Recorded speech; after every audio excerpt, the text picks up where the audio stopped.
Go. Good evening, everybody, and welcome to, I think this might be the first ever episode from a Friday night of Ought to Know Better. Just a short little bonus episode, I suppose, this week, following Tuesday night's. What's the best? What adjective would you give Tuesday night if you were to give one, Smarty? Touching, wasn't it? I think probably the best word for me. I think tear jerking. Tear jerking. Yeah. It was for me. I was in bits towards the end. I might share I was nearly like that towards the end. Don't look at me, please. For those of you who did watch on Tuesday night, thank you ever so much for tuning in. It was a really successful episode, and thanks to everybody who contributed, whether that be people allowing us to use their versions of certain songs and music, or videos from friends of the pod, and also everybody who commented as well. So yeah, that first of all, thank you to everybody for that. But as a Tuesday night, we would usually do our full normal pod, so we missed out quite a few bits from Tuesday. More out of respect, I'd say, wouldn't you, Gilly? We just didn't feel. Why didn't we do it? I don't think it'd have been right, would it? No, it didn't feel right. It felt like we were just focusing on the one element, and I think, to be honest, I'm not sure I had the capacity to look beyond that. No, I'd have been screwed. Right. I'd have been squeaking. I'd have been just squeaking at you. Yeah, that's actually watched it, and you said yourself you were in you were squirting a bit, weren't you? Yeah. Look, what were you watching? A long week, hasn't it? It's kind of that when a manager leaves, and especially a manager of Marcelo Bielsa's stature, you can have that shock process and then the grieving process, and I think you just need time for it to settle in. And I think now we've all had time to process the events of what's happened, Alan Red, over the last 7 days, and I think now's the time to look forward to Jesse Marsch's first game away at the King Power at Leicester City tomorrow afternoon. Yeah, I think you're spot on, mate. Spot on there. But yeah, what I might do at some point on the pod account is share a still that was taken at the end of the last video, and you'll probably see 4 men that you'll never ever see looking like that ever again. Pretty much at the same time, I would probably suggest. So yeah. Anyway, we'll roll the intro and we'll get into tonight. Tonight we're going to be covering a bit about Jesse Marsch, a bit about his first game over at the King Power, and yeah, just answering any of you guys and any comments that you've got. So we'll crack straight on and play that intro. Hi, this is Don Matteo, and you are listening to the Ought to Know Better podcast. Let's do this.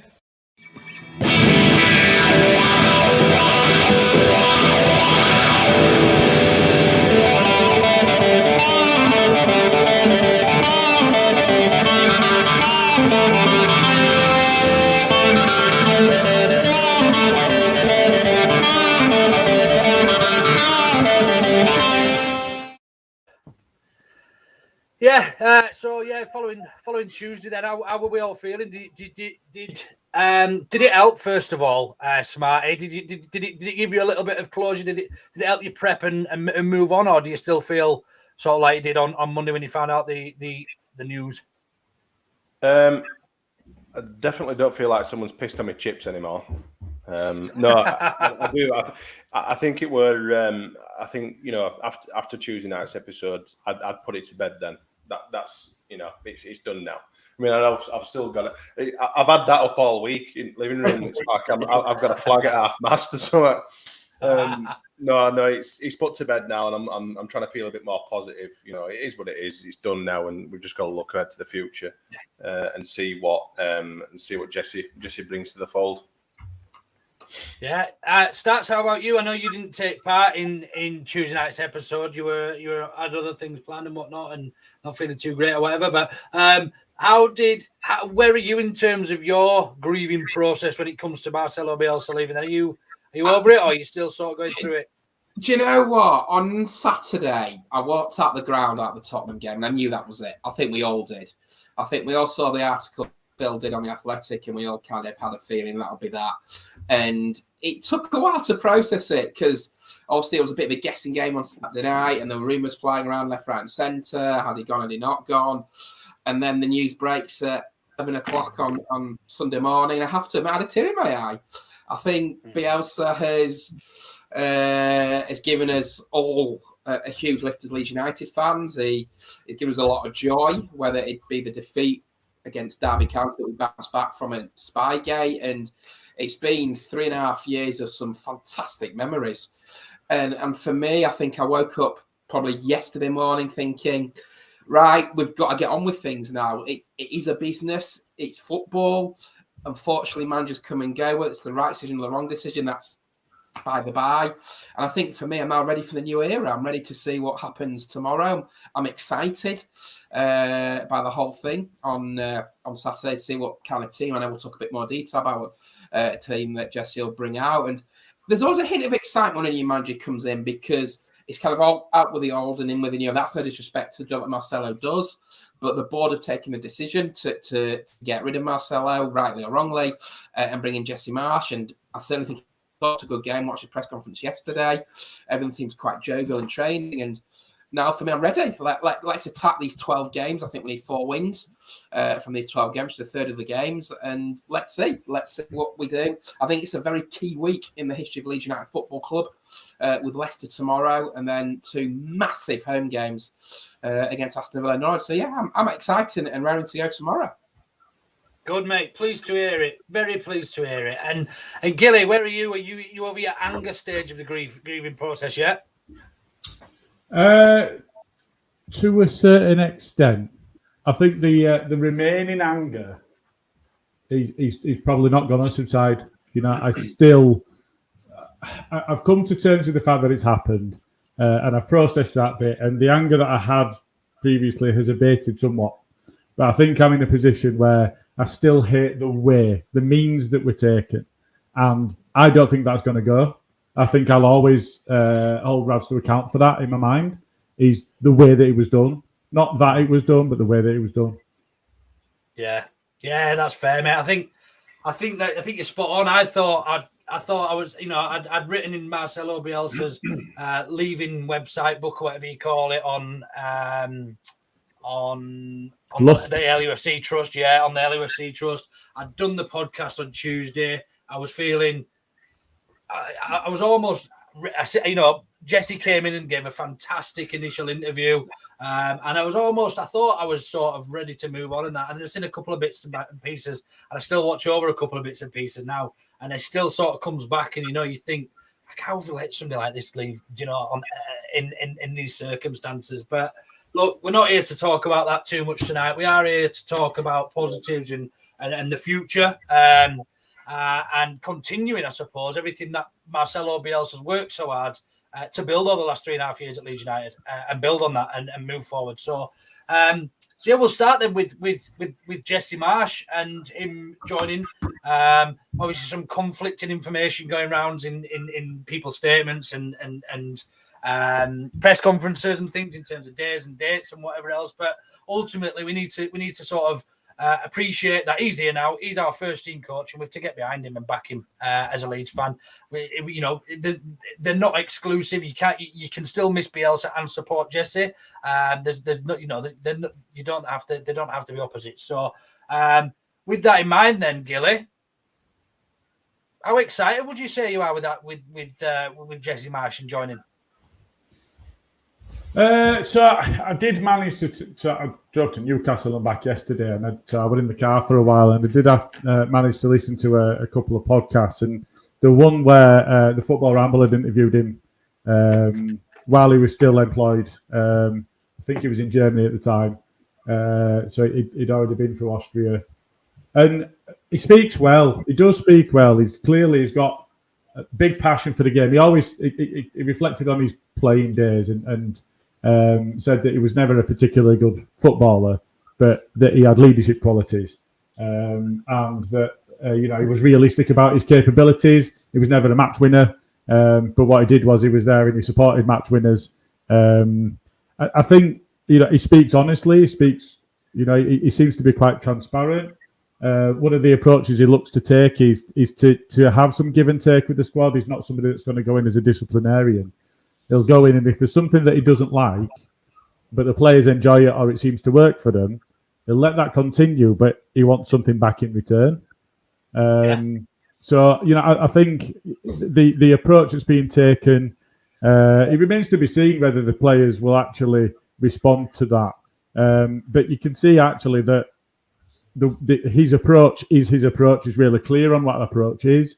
But it's going to be a bit of maybe not a shock to the system, but I mean, if you can think of playing murder ball every single week and double and triple murder ball sessions for 3.5 years, then going to a different training style, then it's going to be a bit of a shock to the system to adapt and to do so quite quickly. But what he did say was, whenever he goes into a club, he doesn't look to rip up what was gone before. He looks to say to the players, we'll adapt to my style as we go, but we'll do it as we go. We'll transition to that. So don't try to forget everything that you've done up to now, because what you've done up to now has got you to where you are, and then build on it and adapt it over time, which, that hopefully that will lessen that shock to the system. But trying to predict what's going to happen in the short term is, it's nigh on impossible, because you don't easily replace somebody that's had such a massive impact on a club. So we're going to come to predictions in a short time, and it's going to be quite difficult for us, because trying to predict this, it's not going to be easy. No, it's just a scattergun, isn't it? I mean, anything could happen. As you say, It's not going to be an easy prediction. And just want to touch upon something that he said, Gilly, about him wanting to come into the club and almost improve things that are already working. Stats, you said in the group chat the other day how respectful I think he's been of Bielsa and his position, and maybe the way he's come into the club. Yes. And you almost said, I think even to quote you said he's winning you over. Do you want to just sort of elaborate on why you think why he's making you right? And why you hate Bielsa? Tell us why you hate Bielsa. I'm only kidding, mate. I'm only kidding. But yeah, just why and how he's won you over. I mean, he speaks obviously well enough. I think the reason I sort of said that is, from Bielsa, he's been here 3.5 years. He's done an unbelievable job, and he's brought so much happiness to Leeds United fans all across the universe. And I think whoever came in to replace Marcelo, he's got the impossible job. It's a bit like when Ferguson left Man United. It was always going to be impossible to follow them. They're still trying to get it right 100 million managers later. Now, the way that Jesse spoke in his press conference, I thought was very heartwarming. I thought it was very respectful of the way that he tried to change Victor's mind, to say, keep Marcelo on until the end of the season and let him go out on the right note. And I think just little things like that I thought he spoke very respectfully in his first press conference, and he's not going to come in the whole thing up. These players have got us into a very good position over the last few seasons. Okay, I think extenuating circumstances haven't helped this season, but I just think he's made a nice, calm, positive start. There hasn't been many predictions. I think it's a case that he knows he's got 12 games left this season, and he knows he's got to win a certain amount of games for Leeds to stay in the Premier League. And I just think if you are a new manager, you can come in, you can make statements, you can do this, that, and the other. He's not done that. It's gone the other way. And for me, I think he's made a very good traitor. He's made a very positive start. And look, the proof's in the pudding. The proof is always in the pitch and the results starting at Leicester tomorrow. And yeah, we'll wait and see. But yeah, positive start for me, first press conference. But let's see what we do at Leicester City tomorrow. Yeah, definitely. Smarty, just on what Stats has just mentioned there, then about him.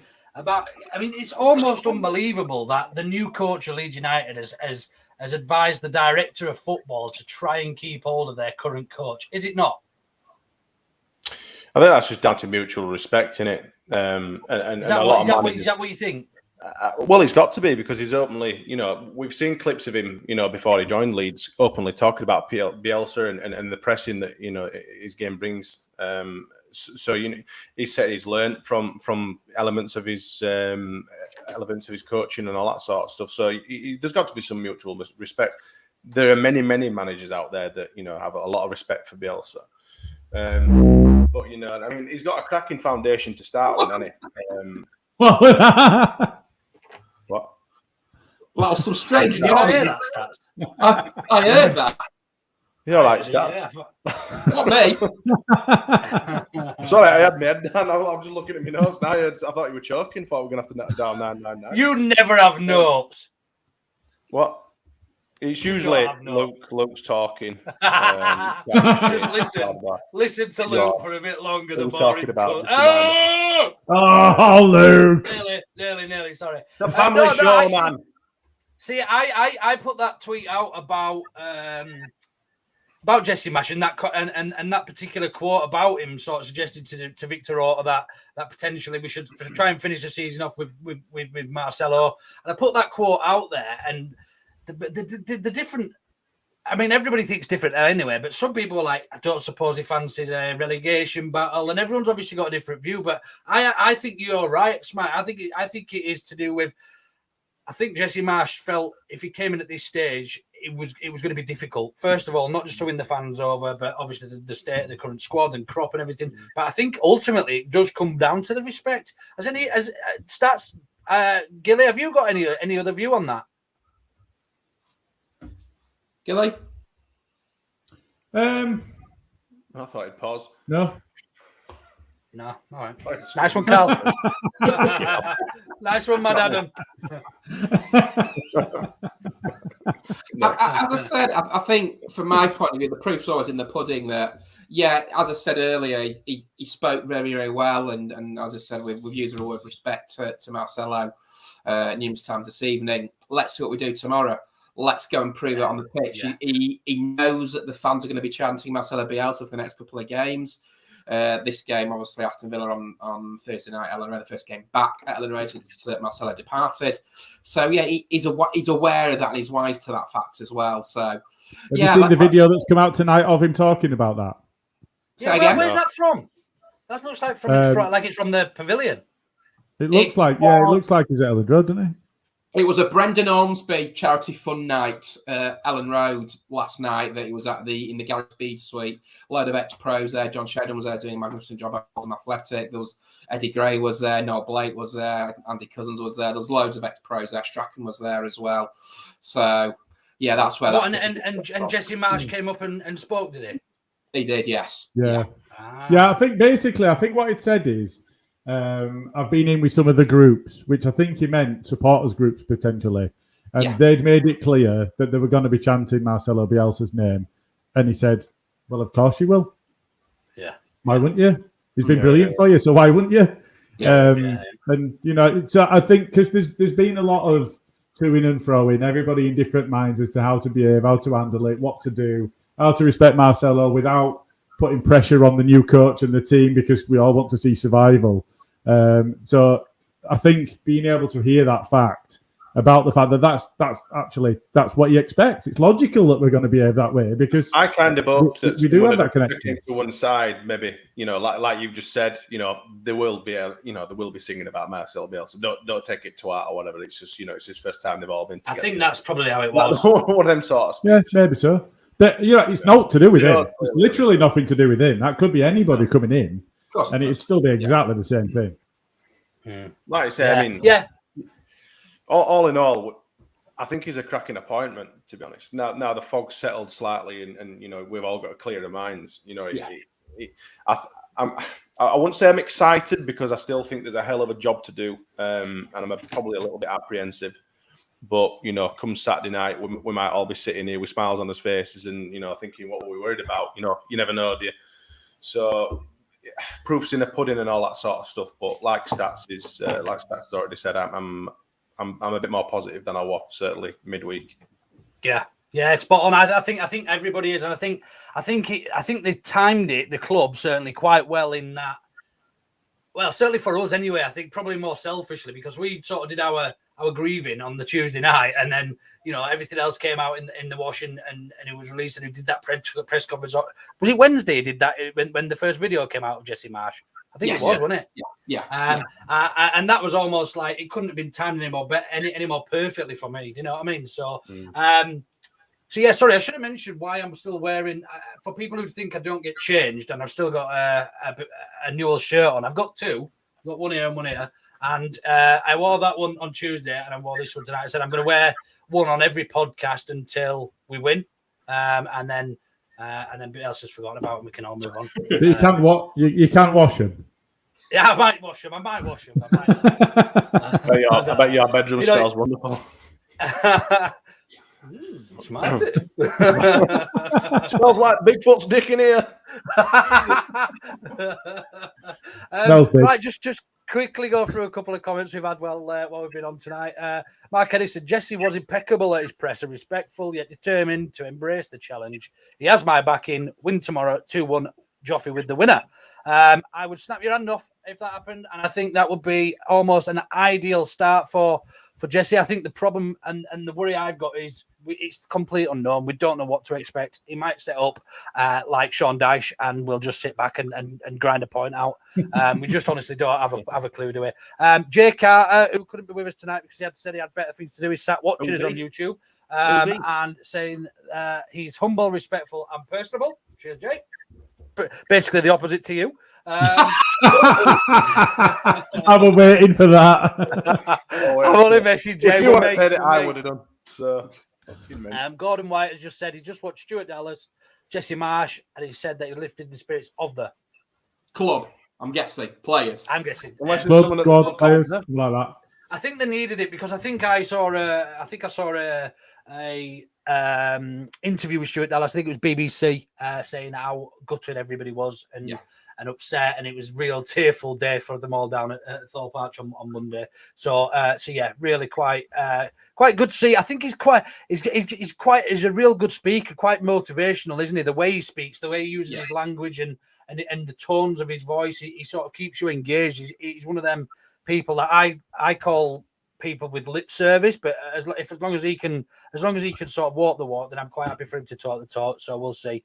I like his little jokes about Ted Lasso as well in there and stuff. So he's not daft, is he? Mark, again, we've gone from LUFC demoralised 4 years ago, pre-Bielsa, to Leeds United dignity. I guess is that what I'm going to say? Dignity? I think so, yeah. Dignity. Yes, yeah, it's just followed it up. It's dignity. Yeah, we have gone from demoralised LUFC pre-Bielsa to LUFC dignity. Thank you, Marcelo. Yeah, look, he's left his legacy and he's built the foundations of greatness, and we can really move on and use that. I think moving forward.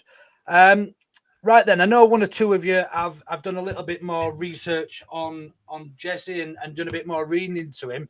I don't know if anybody wants to start and tell us a bit about what we could probably expect tomorrow. I know I said we might set up by Sean Dyche. We all know that's probably not true.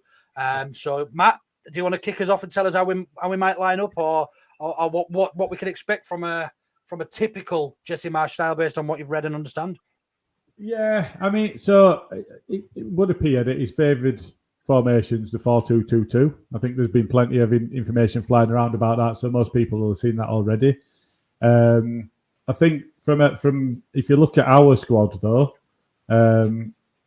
it doesn't immediately lend itself, or very obviously lend itself to that formation until such a time as we've got Calvin back, and then it probably will. So whether it'll be immediately to adopt that formation or not is a different question. You know, I've reflected earlier on the fact that he says that he doesn't rip up what's been done before and start afresh. He tries to transition it. So ultimately, I think what I'm saying there is we've got fucking no idea what's going to happen. I think, having said that, we only ever guessed even when we knew which players they were going to pick, because the side were picking itself through injuries and so on. I don't ever think we really knew what formation we were playing under Bielsa. So that's no real massive difference. You could pretty much say where you thought, you know, Harrison's playing, James is playing, but Bamford's injured, and Rodrigo's there, and Rafinha's there. So we've probably got James up front, and he's doing all pressing up front. We've probably got Harrison up left, and we've probably got Rafinha up right. In actual fact, if you look at the average positions, they were different every week, even when you had the same lineup. So depended I think, on who was playing against, didn't it? It depended on exactly. Like Junior Firpole last week played more time at right back than he did left back. Yeah, that's why we had fucking gaping Casemiro holes on left hand side at pitch with Harrison failing to track back. But anyway, I don't want to get into the last game. I really don't. So, yeah, I mean, I put across the bottom the Gegenpress. It is attributed to Rangnick, the scumbag. But that was, he started talking about that and Klinsmann and Klopp and the rest of them about 10 years after Jack Charlton did it with the Republic of Ireland. So I'm not having any of that at all, looking bollocks. But we will still play a pressing game. He doesn't go man for man in the same way. But again, whether we'll see that transition over time or whether that will be something they adopt up front, that'll be interesting to see. Yeah, I think you're spot on, mate. I think certainly from what I've read and what I've seen, he certainly does favour the 4-2-2-2. I think what concerns me is his first game's away from home against a good Leicester side on paper, man for man. So whether he's going to sort of throw two players up front with our first choice, number 9, absent, then remains to be seen. Stats, would you add anything to that in terms of style? As Gilly said there, it's kind of a step into the unknown, really, isn't it? I know he prefers 4-2-2-2. I've seen a couple of formations. I know you put one up, I think 4-4-2. It would be great to go 2 up top. We've not obviously had that because Marcelo, that wasn't his preferred formation. If he does do that, it'd be very interesting to see if Gelhardt gets a go with possibly Rodrigo up top. So, yeah, it's a It'll bit be of Tyler. Oh, cool. I think... do you know what? I don't know. It's like, as I put a tweet out earlier, it's like that fear of the unknown, isn't it? We don't know what we're going to get. Leicester is it fear though? Is it fear or is it excitement? I'm positively excited about tomorrow. Yeah. Now. Yeah, I think I'm really excited about seeing just a bit of style. A bit of change. Like you just said that to me last week, I would have absolutely chewed your ear off and said, "Fuck off." We'll play with Dan James will be up top on his own. He'll be, getting kicked about by Kasper Schmeichel in the box and that. And we would have known this time last week what to expect, wouldn't we, against Leicester? Now, it's quite nice that we're in a position where we don't really know. But I wouldn't say it's fear of the unknown. I'm actually a little bit excited. I mean, some people probably are a little bit more fearful, but I'm certainly... I'll have had 10 pints by the time I get in there. So. I think the other side of it, Luke, is... we're 16th in the Premier League. We've got 12 cup finals, so to speak. We're kind of running out of games. We've got an absolutely humongous week coming up, as I said earlier, with Leicester tomorrow, Villa at home, Norwich at home, and we go to Wolves away before the final international break of the season, before we go into the last 8 games of the campaign. And I think it's vital now. We need points. Just looking at the fixtures away from Leeds tomorrow, Burnley are home to Chelsea. Chelsea a little bit hit and miss. Lost the League Cup final, beat Luton midweek. The big game for me tomorrow is at Carrow Road, Norwich Brentford. You don't kind of know what you want. Do you want Brentford to win? Want a draw there, don't we? Want a draw? Fewer points being given out, isn't it? Yeah, exactly, absolutely. Yeah, I think that's why it's imperative that come this time next week, we've just had the Aston Villa game on the Thursday night. We've got more points on the board because you don't want to be under pressure going into the last few weeks of the season. We've got 12 big games left and it starts tomorrow. And I think that's where the fear side comes in, that we know we've not had the greatest of seasons for one reason or another. We accept that. We know where we are in the league. And it's now imperative for me we get some points on the board because we've got a little tricky running. We've still got Man City to play at Ellen Road. We've got Chelsea to play at Ellen Road. We go to the Emirates, I think in May as well. And then also we finish the season away at Brentford and you don't want to be going to that game against a partisan Brentford crowd in the new stadium needing something to stay in the Premier League. So last time we went and played Brentford needing to win that game and how that went. Yeah. That was Monday 2019 and it all went badly wrong. It all went peaked on. It really did because I think Hull lost to Sheffield United and that was the end of that. Right. So I think it's imperative now that's where the fear side comes in because they've worked so hard to get into this position to get back into the Premier League. It's now making sure come middle of May that we're above that dotted line and finish at least 17. We are the masters of our own destiny. Yeah, we're in a decent position. We're not in the worst position in the league. We could be in a lot worse position. We've got players returning or due to return. Great to see Bamford on grass, as they call it, and various other rumours. I have a feeling. I don't know what you guys think. Do you reckon we might see him as a cheeky little bench? I think we might. A little bit of a bench. Oof! That would That'd be worth the entry fee alone, wouldn't it? Yeah. As long as he don't get subbed on, score, and then hurt himself. Don't do that. Don't do that. No, Patrick. So 6 out of 7. You want me to read that? Well, I've been answer trying to it. read it for about 3 times, mate. 6 out of 7 Leeds managers have lost their first game. That's wrong. That's In the wrong. Premier League? Oh, in the Premier League, you didn't say that. Yeah. No, he doesn't say that, but that's what I meant. Yeah. In the He was Premier League, waiting for you they're to all gone out. challenge Who him was it? stats, and then he was going to get his little gun out and try. We haven't had 7 managers in the Premier League, have we? What? No, well, in fact, let me double check it. Was it in the Premier League? You'll come back with that, Gilly, in a minute. He's bullying anyway- he pulls out of his ass. Anyway, Shit. Smarty, on a scale of like 1 to... Yeah, no. Including caretakers, 6 of the last 7 managers to take charge of Leeds in the Premier League have lost their first game of the competition. Who's the odd one out in stats? Well, Howard Wilkinson won his first game against Wimbledon on August the 15th, 92. But that wasn't his first game in charge, was it? No, that wasn't his first game in charge. This is so do you mean the first game in charge in the Premier In the League? competition, yeah, in the Premier League. So Wilkinson won his first against Wimbledon. George Graham lost against Coventry, 2-1. O'Leary. Now, O'Leary is interesting because he had a caretaker spell before he became manager. O'Leary lost his caretaker against Leicester and then drew his first official Premier League game against Derby. Terry Venables won his first game against Man City 3-0. Is that who it is? Have we got it? They'll tell. Yes, well done, stats. Oh, hey, I never doubted your stats. Anyway, Smarty, out of 10, how excited are you for to see Leeds tomorrow? Oh God, 3.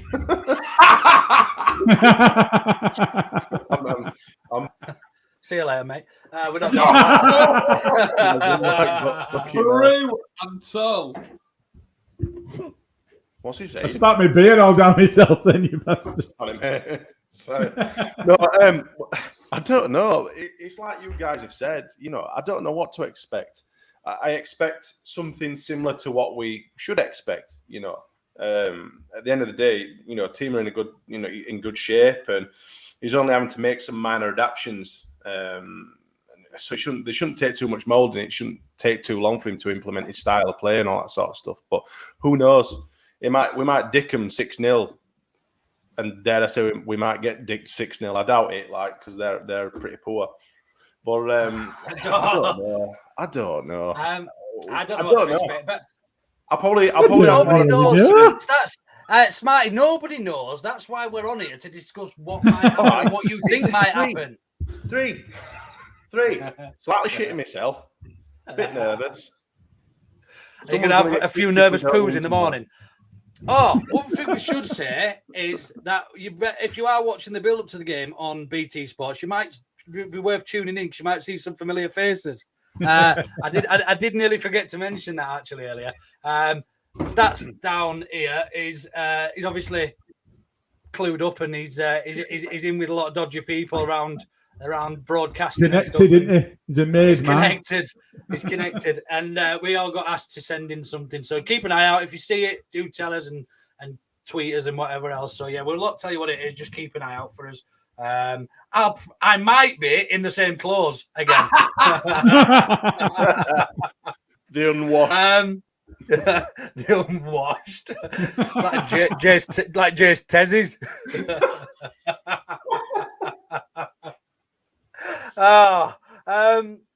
Right then, shall we have a little bit of a quick break, and then we will go into how we think it's going to go at Leicester. Or to know better, we're excited to announce a new partnership. 3 Retro is the retro football shop. 3 Retro was born from the love of the game, from historical nights on the Cold Terrace, and from the love of vintage shirts of a bygone era.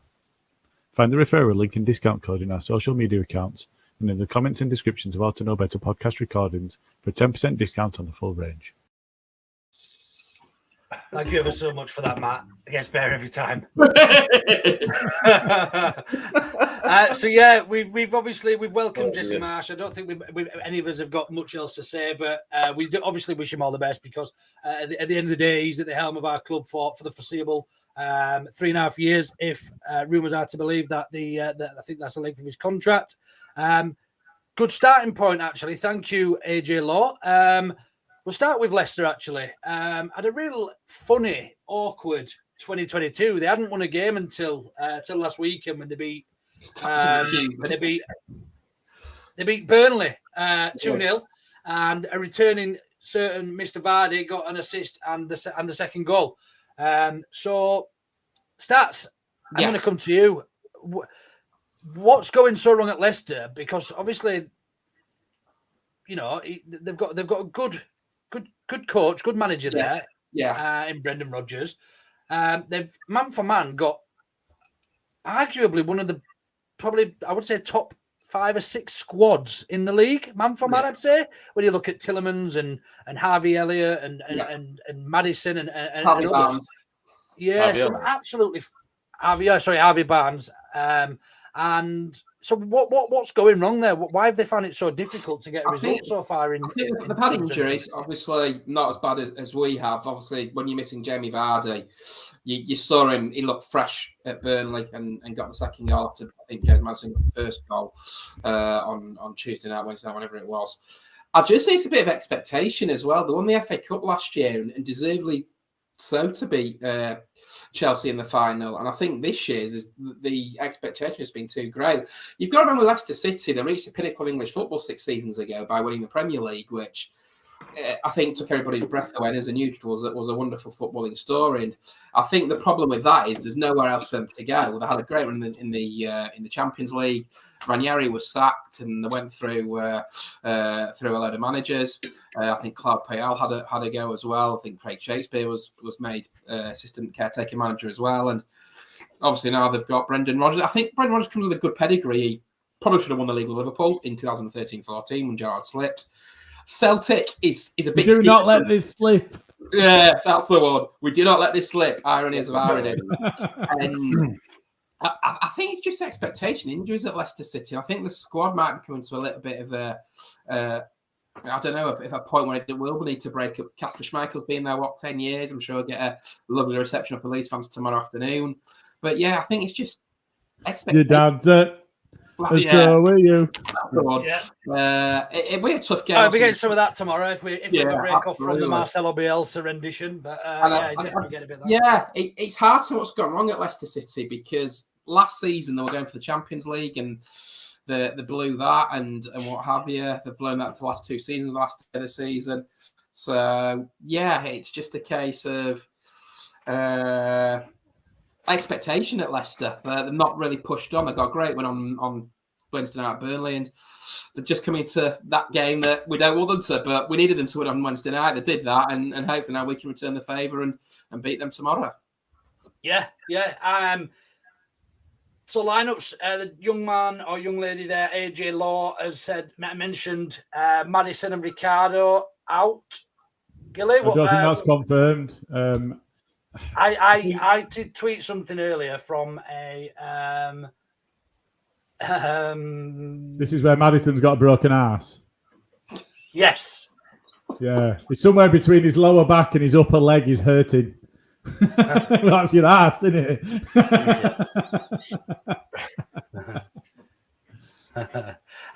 So yeah, I mean, ideally, if they are out, it's a nice position for us to be in. Because I think Maddison's probably he's certainly, if not. I don't think it makes a difference. I really don't think it makes a difference. I think if we're in the position where Vardy's playing, that's really all that matters. So you talk about their last game. Not only did he come on and score in a 2-0, but he set the other one up. Yeah. Without him, no, exactly. Without him coming on, it would have probably petered out in a 0-0. That's my point. But he comes on and they win 2-0. Yeah, they were still poor, and I mean, unfortunately he can make wine out of water, so to speak. He just needs that, that 5 minutes, and arguably when he's coming off the bench, he's even fresher. And although he's lost probably a yard or two, when he's a bit fresher than some leggy defenders, he's going to make a bit of an impact. Sorry, Stats, mate, we're keeping you up. No, it's been a long week. So I think in terms of them, I don't think there's anything confirmed in terms of the players that are missing. I think Maddison and Vardy are still coming back from injury. I think having come on for the last 12 minutes and had a real impact in 10 minutes.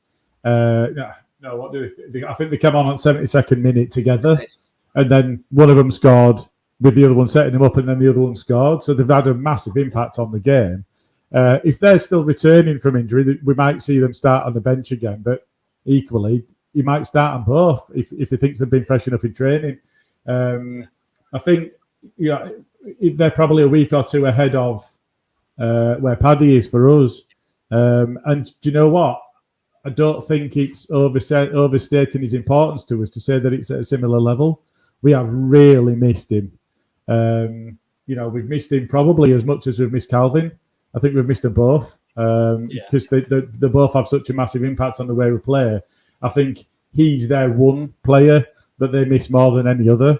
They do have class in the side. Telemans is a brilliant player. Maddison's a good player. You went through some of those names, but I think without Vardy, they're a completely different proposition, and you'd always rather take one without him. Of course, yeah, absolutely. So I think I mentioned earlier in the group chat that they're man for man, they are better than us on every person on the field, unless we had Calvin and Raf having a good day. I think arguably, Raf's probably better than Albrighton, and KP's probably gets in their team over whoever plays in there, and Didi. But again, he's still a good player. So yeah, look, we're in for a tough time if we're going to try and match them man for man. But luckily, we're not playing that style as far as we're aware anymore. So, there's another stat for you. We are in a position where we are unbeaten at their place in the last 5. That's that'll change tomorrow. Definitely. That's that for fucking certain. Yeah. We lost 3-1 in the League Cup back in 2017-18 when Felix Vival was in goal. God, there's a name from the past. Felix Vival. Yeah. Oh, Vival, Christ. Smarty then. I know this is a little bit of a lottery, but in your opinion, how are we going to line up tomorrow, and how are you picking your team? What's your starting 11 for tomorrow? Well, like I say, he likes to play 2 up top. So if I were to edge with bets, I'd probably go with Rodrigo and Dan James up top. Harrison, Rafinha, wings. Probably Forshaw, Dallas in the centre. Because I've no doubt he's probably going to go with Koch, Struijk, Ayling, and Junior Firpo in defence. Strike. Do we actually know how you pronounce his name? Just a little cock strike. Very good. I'm striking my cock. Gilly, make any differences there? Make any changes to that? No, probably not. I think from a position of the defence, I don't think he's got much choice anyway. The only decision to make is whether Dallas plays at fullback or in centre and Click plays. Yeah. And that's probably based on whether Firpo's fully fit or not, because he was still coming back. I think he played the full game last time out, didn't he? But he was still coming back. I think Llorente is a major doubt. There's no reason being given that I've seen, but I think he's a major doubt. I don't think he's ruled out, but he's a major doubt for it. Which means, it's lucky actually that Koch's coming back at the point he is, because who else do you play? So I think in terms of personnel, we're still in a position where the side pretty much picks itself. I've got a question for you. Yeah, it was out. At what point does he take Rodrigo off and bring our good friend Tyler Roberts on? Yeah, let's play. Let's have a game. Shall we have a bet? See, I don't think he gets on tomorrow. I'll be honest. I think he absolutely will. He will. I do. Joffrey won't get on, and then everyone will be calling him. "I'll see you next Tuesday." Imagine. Stats. Would you make any? Do you fancy that lineup? Yeah, I'd love to see Joffrey start, but I don't think he will. You know what? Just to stop you there quickly, Stats. I've got a strong feeling. obviously with Jacko moving up now to the first team coaching setup, Yes. I have a feeling that we're going to see a lot more trust, shall I say, in the youth. And I have a feeling that we'll see a lot more of Somerville, of Joffe, and of Bates as well. So I wouldn't be surprised if all three of those get some game time. I think you Trust might in be the right youth. there. Trust in the youth. Fucking hell, we've been playing a bastard team full of them for the last months. How much more trust Get that in the youth? 15-year-old on bench. No. I think what I mean by that is rather than bringing Tyler Roberts on, I think we'll probably see Joffe come on. I really don't. I think we see Tyler. I mean, maybe we don't see him up front, but I do think we see Tyler. Yeah, I think Tyler. I really do. Make an appearance. Interesting. It's interesting.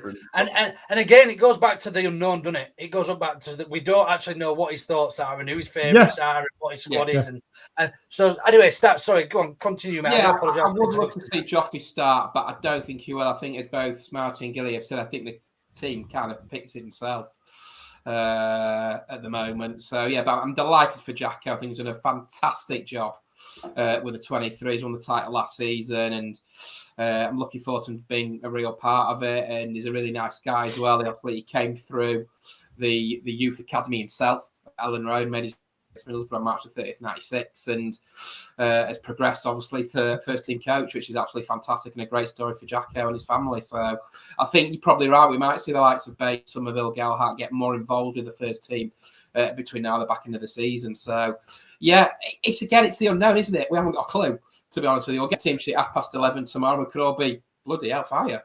Wow, he's and we just don't know. And I think the other thing is, I know he won't at the moment, he's not fit, but he was speaking, was Marsch, like he wanted to make Calvin Phillips club captain. Look, he might not do. Come what may, depends what league we're in next season as well. So Why is that then, you reckon? Yeah. Why is that then, you reckon? Someone leaving, do we think? No, I just feel the way he's speaking and the way the press have reported it, that he wants Calvin to have a bit more of a leadership role at the club. So whether that means captain or not, I don't know. But Luke Haley had his 50th game as captain. I think Coops has done over 240-odd games as captain as well. So we've got leaders in the club. And it's funny that no one's mentioned Cooper's absence. I think that's been a massive absence for Leeds at centre-half, because he talks, he's vocal, some of his long passes are absolutely brilliant, and I think we've missed him as much as we've missed Paddy and we've missed Calvin as well. So absolutely. And his leadership, I think, more than anything, starts on the pitch. Yeah. I think people look. I think I said this last week or whenever. Hey, check out this for a stat. Look, fucking Titanic. Yeah. Fucking hell, Jay. Hey, Jay. I only mentioned that yesterday. Show him stats. Show him stats. Ought to know better. Jay, you ought to know better, Jay. You're right. But yeah, it's interesting, and I say I'm excited. I am very, very excited, and let's see what let's see what tomorrow brings. Yeah. Look, I'm win or lose, I'm on the booze, so I don't care. I'm out all day, mate. So I've got a question to put a bit of pressure on stats, but you two guys can join in as well if you want. So I do have so the Whites won 3-1 at the King Power Stadium last season and have the chance to record back-to-back away league victories against the Foxes for the first time in how many years? 82-83 season, because we won there 81, 82, and 82, 83. I tweeted that about 3 hours ago. 39 years then. Whatever that is, 39 years. I reckon it's about 82, 83, Gilly. Cheating. Doing your reading and your research beforehand, that's cheating. Never. But they did win back-to-back games in 2001-2 at the old Filbert Street. They won 6-0 in the Withington Cup at Leicester. Robbie King got a hat-trick, and then they won 2-0 and their last visit to Filbert Street, and Robbie Fowler scored. So, but yeah, firstly, back-to-back wins. They've never done back-to-back wins in the top flight at Leicester in the history. So hopefully that'll be a start that they can break tomorrow. Yeah. Just on Mark's comment there, desperate to see Bate play. He can ping a pass over 40 yards. Missed that with KP out. We missed fucking everyone pinging any sort of fucking pass anywhere, really, haven't we? Let's be honest. It's been a bloody shambles this passing at minute. I hope he's concentrated on that back, because that's certainly been a bloody Achilles heel for us. And that's another thing that the Civ does well, isn't it, Smarty? Exactly. The traffic cone extraordinaire. Yeah, right then. So we're all pretty much agreed that we don't have a fucking clue what's going to happen tomorrow. I mean, that's no different, is it? I mean, yeah, which leads us in very nicely to this really important bit, which is going to be literally throwing a fucking dart at a dartboard. Auto know better predictions. Not only does it take him forever to frigging speak to us, it takes him 9 years to respond to something we've spoken about him just live. The Just cabbage. ignore him. If you ignore him, he goes away. Does it? Right. Just a couple of quick comments before we do the predictions. Can't wait to see no man marking, should I say? Sorry. 5-yard passes, hard to come by, Smarty. So, yeah, prediction time, Gilly. Take it away. Let's see. Do you want to give us a rundown of where we all are and how close it is and stuff before we give you it? Yeah, we can do. Looking forward to this bit, Smarty. So we're not going to dwell on the last game. We didn't talk about the result in the last game. We're not going to dwell on that. But Jason was the only one that got a point, which does mean that Smarty is now 4 points adrift at the bottom of the league, still on single figures. So Smarty on 9, Jason on 13. We've then got M. Render, Cy Johnson, Carl and Jay all on 14. Brown on 16.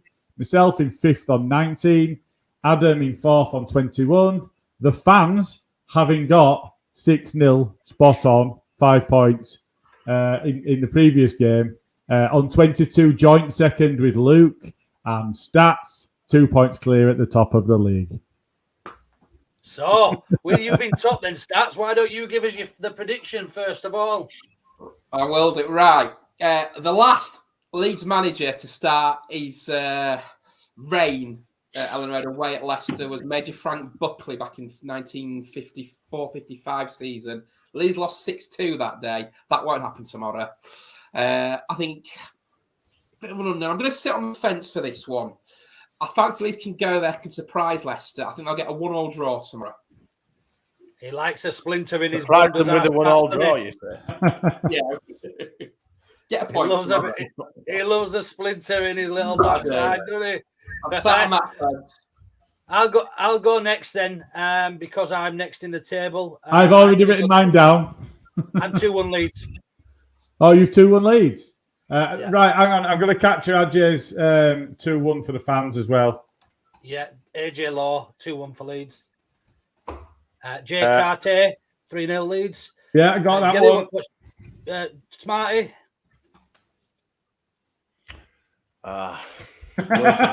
You need that 5 points, Smart. It don't fucking matter, does it really? I'm going to get it wrong. Just don't say 2-1 Leeds. Don't say that. Fuck it, 2-1 Leeds. Play that sort of game. He's like a cooler, isn't he? In a casino.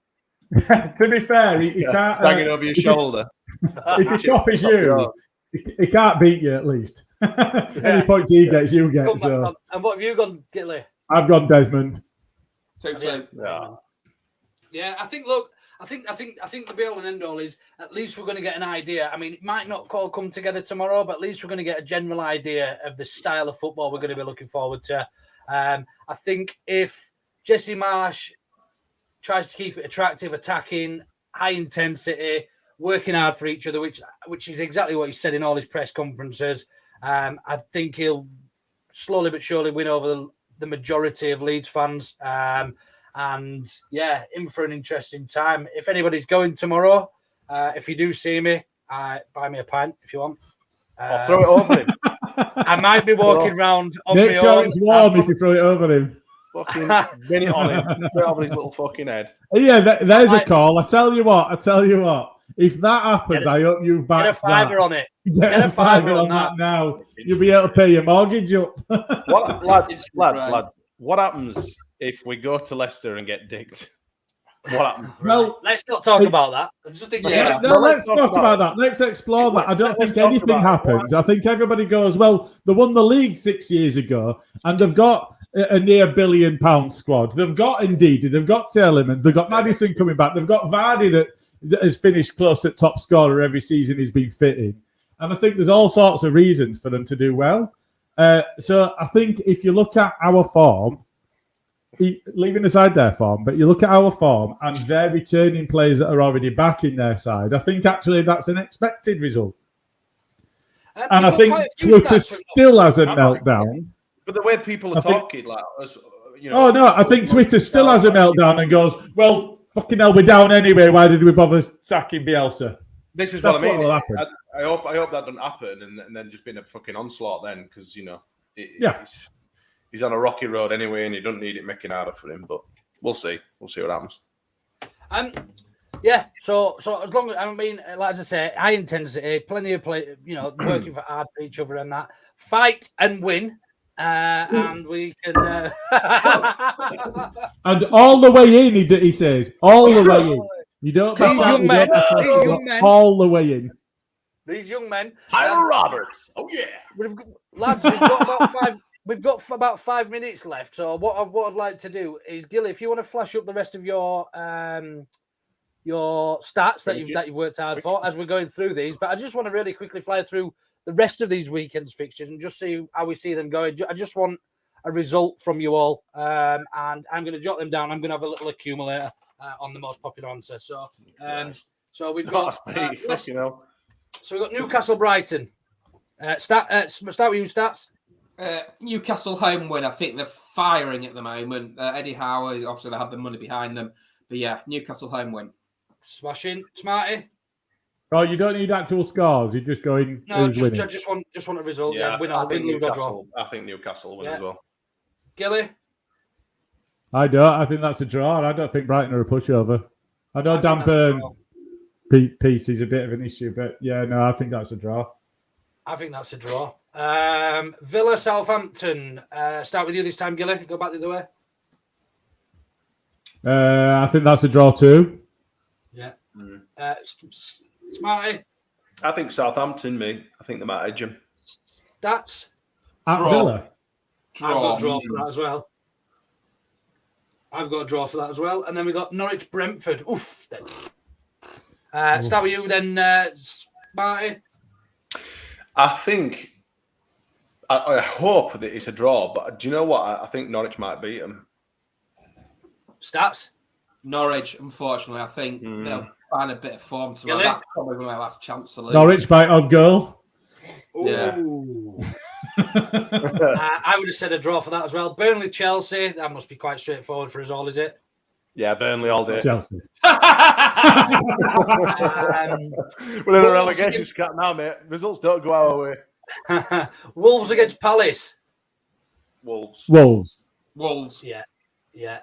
Wolves are flying at the minute. Yeah. And we in fact, if they win that, I think they're in European spots. Yeah. Really? And then the final game is that the final game of this week's games? Liverpool versus West Ham? 2 Sunday, 1 Monday. Oh, Liverpool, West Ham? Gilly? Liverpool. Yeah. Much as I don't like them, Liverpool. Yeah. Smarty, Liverpool as well. And then what's the other day's games then? Here we go. Sorry, the 6th. Watford, Arsenal. I think Arsenal in that one. Shouting teams. Watford, Arsenal. Yeah. City United. City scum. City scum. Sorry. Hell. Last man standing I am now.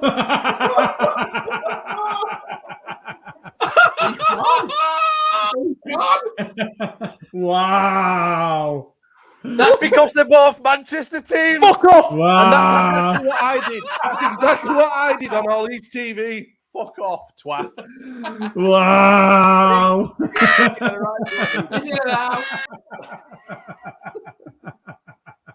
He didn't know what to do, did he? Give me some right shit. Fuck no. You. Anyway. No, listen, I'm not having that. That's because I looked on my screen. It says the words. Sorry. I was looked on exactly my the same, screen. and you fucking No. give me some right shit. No, So you can fuck no. off, you scum fucking supporting bastard. Oh, Anyway. we're going down that road. Manchester City, Man Flash City it will up. beat them bastards all day long. All day. City. for me. City. Yeah. You don't think United will get a result there, no? They're not playing. And then finally Spurs Everton. Oh, God. Spurs. It's got to be Spurs. Everton is shit. Spurs. Yeah. Um, Tottenham. Smashing, lads. Well, we seem to have ruined the rest of my life. So, I think, don't buy me a beer tomorrow because I definitely don't fucking deserve it. But yeah, if you do see me, you're more than welcome to punch me really hard in the nose. We'll see you all next. Actually, we'll see you after the game where Gilly will be joined. Gilly will be joined by Carl, and we will probably not hear from me ever again, if I'm honest with you. So yeah, thanks for that, lads.